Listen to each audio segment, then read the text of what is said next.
여러분 안녕하십니까? 자, 지난 시간에는 제6강 마이크로바이옴 화장품과 기술 동향에 대해서 공부를 했고, 근본 시간 오늘은 제7강 지속 가능 발전과 화장품 동향에 대해서 공부를 하겠습니다. 자, 그러면은 수업을 시작을 하겠습니다. 지속 가능 발전이라는 용어는 1987년 세계환경개발위원회 발표한 보고서인 우리 공동의 미래에서 미래 세대가 그들의 필요를 충족시킬 능력을 저해하지 않으면서 현재 세대의 필요를 충족시키는 발전이라고 정의하면서 본격적으로 사용이 됩니다. 지속 가능 발전 담론은 이후 시대적 조류와 국제사회 공통의 노력을 통해서 더욱 구체화되고 있습니다. 우리나라에서는 2008년 제정된 지속가능발전법에서 해당 개념을 현재 세대의 필요를 충족시키기 위하여 미래 세대가 사용할 경제, 사회, 환경 등의 자원을 낭비하거나 여건을 저해하지 않고 서로 조화와 균형을 이루는 것을 뜻하는 것으로서 지속 가능성 개념에 기초하여 경제의 성장, 사회의 안정과 통합, 그리고 환경의 보존이 균형을 이루는 발전이라고 정의하고 있습니다. 자, 그러면은 우리가 이번 시간에 공부할 목차를 살펴보면은 첫 번째로 지속 가능 발전 태동 및 배경, 그리고 두 번째 발전의 방향, 발전의 목표, 그 다음에 발전의 목표 구조와 관계, 그 다음에 발전과 산업 동향, 화장품 트렌드 동향, 화장품 동향, 그리고 마지막으로 화장품 기술 동향 등에 대해서 공부를 하도록 하겠습니다. 이같이 지속 가능 발전의 정의 및 세부 사항과 화장품 산업에서의 동향, 그리고 트렌드 순위로 공부를 하겠습니다. 자, 그러면 지속 가능 발전 태동 및 배경에 대해서 살펴보겠습니다. 지속 가능 발전 논의는 산업혁명 이후 본격 자본주의 시장 경제의 세계적 확산에서 수반되었습니다. 이윤 극대화와 우선 경제 성장이 인류 문명과 사회 환경을 파괴할 것에 대한 우려에서 출발한 운동입니다. 1972년 스톡홀름에서 개최된 유엔 인간환경회의에서 환경 보전과 경제 성장의 상호 연계성에 주목하고 지구 환경 보호를 위한 유엔 기구, 즉 유엔 환경 계획을 설치하게 되었습니다. 이후 1982년 지속 가능 발전 논의를 위해서 유엔 환경 계획이 조직한 세계 환경 개발 위원회에서 1987년 지속 가능 발전을 미래 세대가 그들의 필요를 충족시킬 수 있도록 하는 능력을 저해하지 않으면서 현재 세대의 필요를 충족 발전 시키는 정의를 하게 됩니다. 이는 공식적인 국제회의에서 지속 가능 발전에 대한 최초의 정의였습니다. 이 보고서에서 지속 가능 발전을 해야 하는 이유로 생산과 소비를 유지하는 지구 자연계의 능력에는 한계가 있기 때문에 현재의 성장과 개발 중심 경제 정책이 계속된다면 머지않은 미래에 돌이킬 수 없는 대재앙을 가져올 위험이 있다라고 제시했습니다. 구체적으로 인류의 장래를 위협하는 주요 요소로 첫 번째로 빈곤, 두 번째로 인구 증가, 세 번째로 지구 온난화와 기후 변화, 그리고 네 번째 환경의 파괴 등을 지목하였으며, 이 같은 위협에 대한 대안으로 지속 가능 발전을 새로운 패러다임으로 제시하게 되었습니다. 계속해서 인류의 지속 가능성이 심각하게 위험을 받고 있다는 경고는 1970년대부터 세계적인 석학들과 과학자들로부터 꾸준히 제기되었습니다. 1971년 로마 클럽이 출간한 성장의 한계라는 보고서는 MIT 컴퓨터 공학자들이 시뮬레이션을 바탕으로 2030년이 되면 인류가 성장을 멈추고 쇠락에 들어가게 될 것이라고 예측했습니다. 이 보고서는 인류가 쇠락의 길을 걷지 않고 지속 번영하기 위해서는 성장과 개발의 속도를 늦춰야 한다고 주장했으며, 이 보고서는 미국과 유럽의 지성인들에게 큰 반향을 일으켰고 이후 지속 가능에 대한 여러 연구에 불을 지피게 되었습니다. 하지만 선진국을 제외한 개발도상국이나 빈곤 국가에서는 개발과 성장을 늦춰야 한다는 주장에 동의하지 않았습니다. 당시 세력을 팽창하고 있던 신자유주의 정치가 기업가, 사상가들에게는 쓸데없는 걱정을 한다는 소리를 듣기도 했습니다. 1979년 프랑스의 경제학자 르네 파사는 생명, 경제학을 연구한 학자로, 그는 평생토록 위의 그림과 같이 경제 시스템은 사회 시스템 안에 있고 사회 시스템은 생명 시스템 안에 있기 때문에 경제가 안정적으로 지속되기 위해서는 사회와 환경을 해치면 안 된다고 주장하였습니다. 이 르네 파세의 주장은 이후 ESG의 이론적 기반이 되게 되었습니다.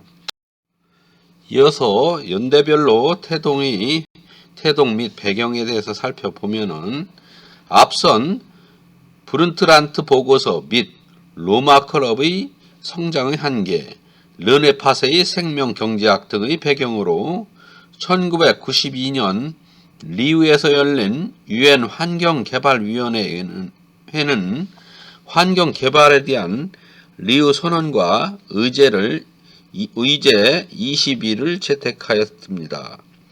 지속 가능 발전을 위한 원칙 27개와 리우 선언 실천의 계획인 의제 21개를 전략으로 기후변화 협약, 생물 다양성 협약, 사막화 방지 협약을 신설하게 됩니다. 3개 협약의 내용으로 기후변화 협약은 지구온난화 문제를 해결하기 위한 온실가스 배출 저감에 대한 내용이며, 생물 다양성 협약은 개발하지 않은 천연 자연 지역에 대한 개발 제한을 통해서 생물의 다양성을 보존하자는 내용입니다. 또한 사막화 방지 협약은 초원 지역의 지나친 방목, 수자원 개발, 초목 벌채를 방지하여 사막의 확대를 막기 위한 협약입니다.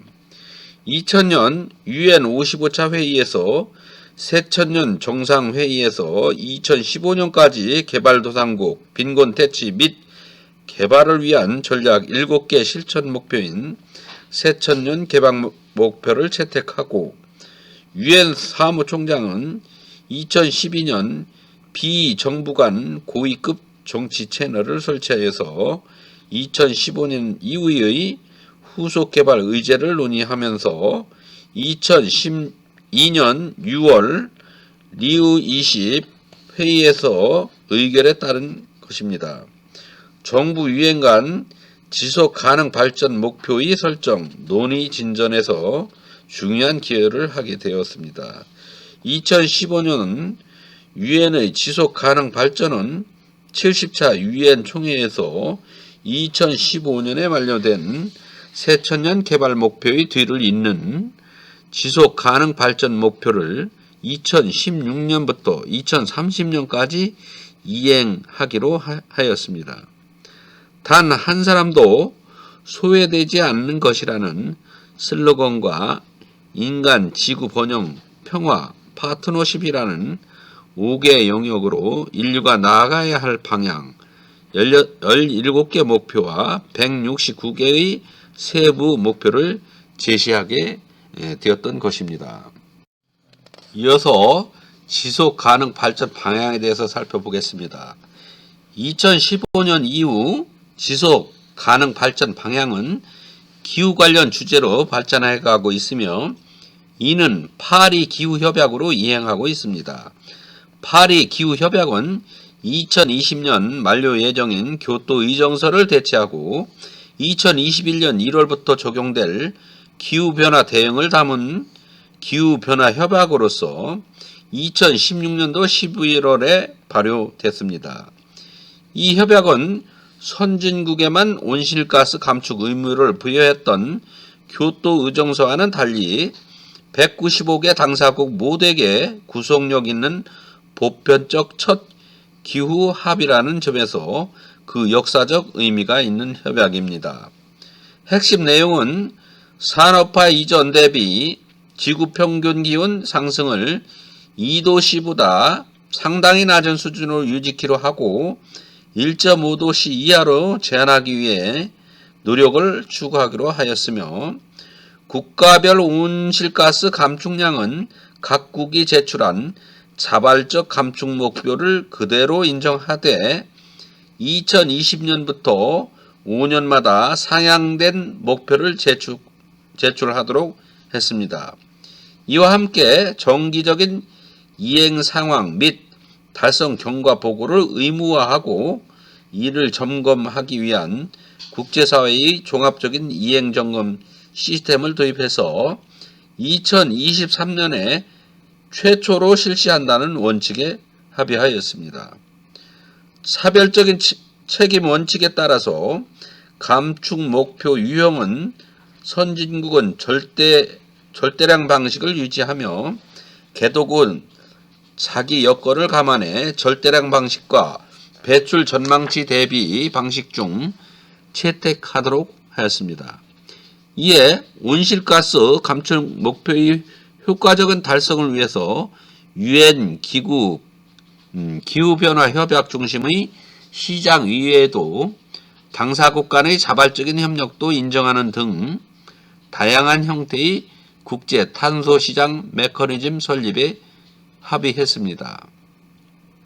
이 밖에 온실가스 배출량을 꾸준히 감소시켜 이번 세기 후반 이산화탄소 순 배출량을 0으로 만드는 내용에 합의하고 선진국들은 오는 2020년부터 개발도상국 등의 기후변화 대처를 돕는데 매년 최소 1,000억 달러 약 118조 원을 지원하기로 했습니다.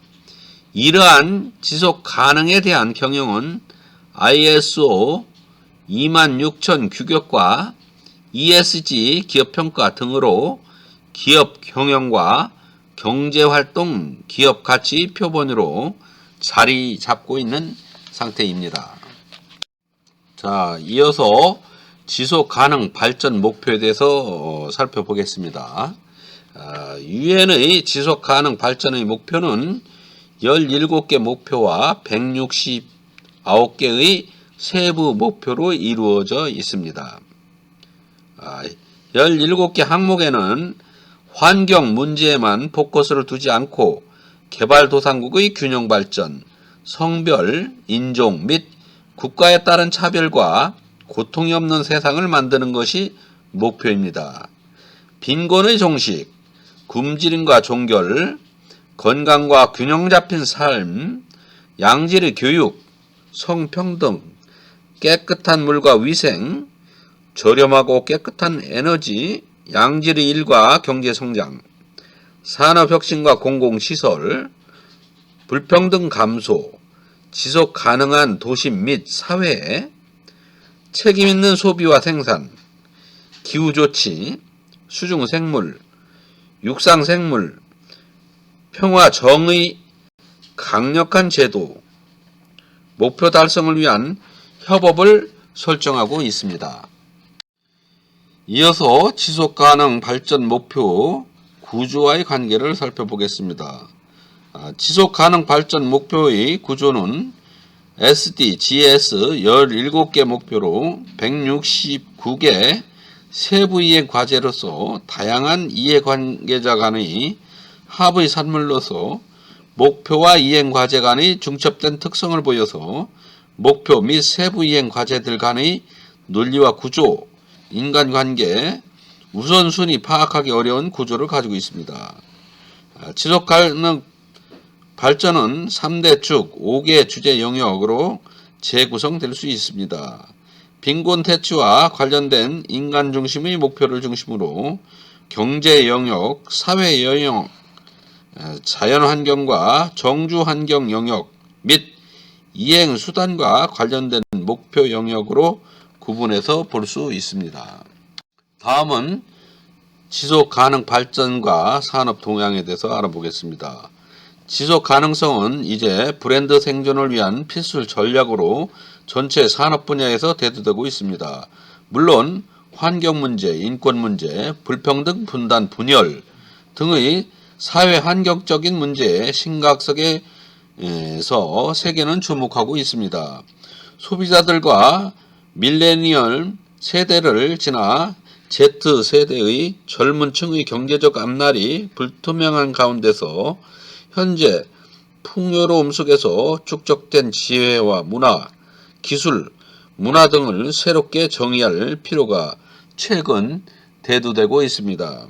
현재 이러한 지속 가능 경영을 위한 다양한 방법 외에도 브랜드의 활용을 주장하는 것이 산업 분야에서 미래를 실현할 수 있다고 예측하고 있습니다. 현재 지속 가능성을 둘러싼 세계의 위험 요소로 이상 기후, 기후 변동, 대규모 자연 재해, 생물 다양성 상실과 생태계 붕괴, 인위적인 환경 재해 등의 환경 리스크가 5가지나 차지하고 있습니다. 이러한 환경 기후 문제의 가장 큰 요인으로는 이산화탄소 등의 온실가스로 인한 지구 기온 상승의 원인으로서 이에 대한 개선 방향을 찾기 위해 노력하고 있습니다. 또한 생물의 다양성과 생태계 보존이 코로나19 사태의 원인으로 보는 경향도 있습니다. 즉, 환경 파괴와 야생동물의 인간과 가축 간의 접촉에 따른 병원체, 숙주의 감염이 코로나19의 발생에 구조적인 단초가 되었다고 보기 때문입니다. 또한 기업의 환경, 사회적 과제에 대해 대처하는 가속화시키는 것이 ESG 투자입니다. ESG 투자는 첫 번째로 환경과 두 번째 사회적으로 긍정적인 영향력을 행사하거나 세 번째 지배 구조가 우수한 기업에 투자하는 것을 의미합니다. 다음은 지속가능 화장품 브랜드 동향에 대해서 알아보겠습니다. 로레알 그룹의 지속가능 혁신은 2013년도에 아름다움의 모든 것을 함께 다음 세대에게 이렇게 하는 슬로건으로서 2020년을 목표로 진행해 왔습니다. 이노베이션, 생산, 생활, 이해의 4개 테마로 구성되어 있습니다. 이 프로그램에서 제품의 환경 또는 사회적 영향을 개선하는 목표로 설정하고 제품 처방의 환경, 부하의 삭감, 공급업체와 협조에 의한 생물의 다양성을 존중할 수 있는 지속 가능한 방법으로 원자재 조달, 패키지 최적화 등 지속 가능한 이노베이션에 임하고 있는 것입니다. 한편 소비자들은 지속 가능한 것을 선택할 수 있도록 제품이 환경과 사회에 미치는 영향에 관한 정보 수집, 환경 부하의 평가, 소비자의 홍보 등 다양한 접근 방법을 취하고 있습니다. 또한 사내외의 관계자와 성장 공유를 통해 복수의 프로그램을 통해 불우한 지역 사람들의 고용 확대와 공급 업체의 지속 가능성 전략을 지원한다고 합니다. 이러한 지속 가능 경영을 위한 평가 프로그램을 자체 개발하여서 정량화함으로써 그룹 전체의 제품 브랜드의 신제품 개발, 제조, 판매, 프로세스에 적용하였으며 2018년에는 제품 2195점의 평가를 진행하여 패키지, 처방의 환경 영향, 재생 가능 성분, 제품의 사회적 이익의 4가지 분야에 대한 정량적 평가를 진행하였습니다. 계속해서 브랜드 동향을 살펴보면 로레알의 제품의 사회 환경적 인지도 향상을 100% 목표로 2019년 85%의 인지도가 개선되었으며 새로운 처방은 물 사용과 관련하여 탄소 발자국의 감소를 위해서 46%의 신제품 개발을 리노베이션 하였습니다. 또한 새로운 처방은 녹색 화학에서 파생된 원료를 59%의 신제품 및 개선 제품을 통해 사용 중이며 긍정적 사회적 영향을 위해서 40%가 아웃소싱을 통한 프로그램의 원료를 사용하여 개발하게 되었습니다. 그리고 포장은 67%의 신제품, 리노베이션 제품이 낮은 포장 발자국, 즉 적은 폐기물로 인하여 생산된 제품에 활용되고 있습니다. 계속해서 제품에 대한 지속 가능성은 이산화탄소 발자국이 2005년 공장 물리에 비해서 마이너스 78% 감소한 운영을 하고 있으며 2011년 제품 운송과 관련된 이산화탄소 배출량에 비해 마이너스 12%를 감축하였습니다. 2005년 대비 제품의 물 소비량을 마이너스 51% 감소시켰으며 2005년 제품당 폐기물 발생량을 마이너스 35% 감소시켰습니다. 또한 산업 폐기물을 매립지로 보내는 양을 제로화하였습니다. 계속해서 생활 지속 가능성 측면의 결과는 지속 가능 제품 평가 도구 및 결과를 소비자에게 전달하는 비율은 100% 완료를 하였으며 모든 브랜드들이 환경적 사회적 영향을 평가하고 개선하겠다고 약속하며 이러한 점을 통해서 89%의 브랜드가 사회적 환경적 영향을 주고 있다고 평가하고 있습니다. 소비자들이 로레알 브랜드를 재고를 위한 활동으로서 57%의 브랜드가 이러한 활동을 진행하고 있다고 판단하고 있습니다. 계속해서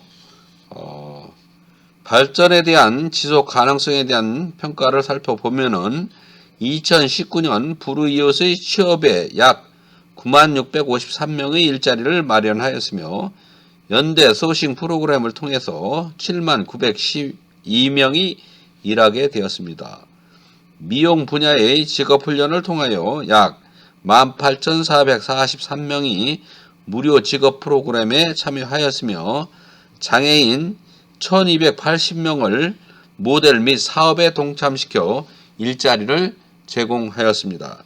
이러한 다양하고 폭넓은 지속 가능 발전을 위한 활동을 진행하고 있으며 객관적이고 정량적인 판단이 인상 깊은 프로그램입니다. 자, 여러분 7강 1교시 수업을 이것으로 마치겠습니다. 여러분 고생하셨습니다. 고맙습니다.